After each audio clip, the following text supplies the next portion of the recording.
আমরা এই মুহূর্তে এমন একটি এলাকায় এই অনুষ্ঠানটি উদযাপন করছি যেখানে বহু মানুষ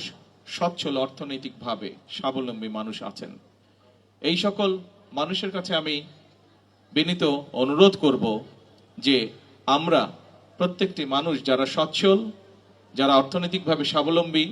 আমরা যদি আমাদের আশেপাশে এইরকম অসহায় অসচ্ছল মানুষ যারা আছেন তাদেরকে যদি আমরা অর্থনৈতিকভাবে স্বাবলম্বী হতে সাহায্য করি, তাহলে নিশ্চয়ই আমরা বাংলাদেশের অবস্থার পরিবর্তন একদিন করতে সক্ষম হব।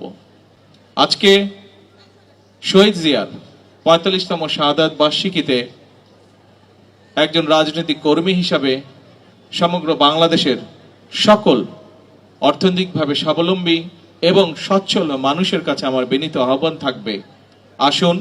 কোনো রাজনৈতিক বিষয় নেই, এটি হচ্ছে একটি মানবিক বিষয় এবং সেই মানবিক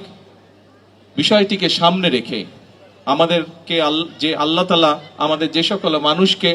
অর্থনৈতিকভাবে স্বাবলম্বী করেছেন, আমরা আমাদের সেই স্বাবলম্বিতার থেকে কিছুটা অংশ দিয়ে আমরা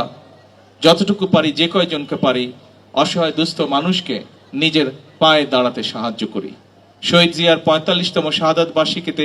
এটাই হোক আমাদের সেই প্রত্যাশা, এটাই হোক আমাদের সেই চাওয়া।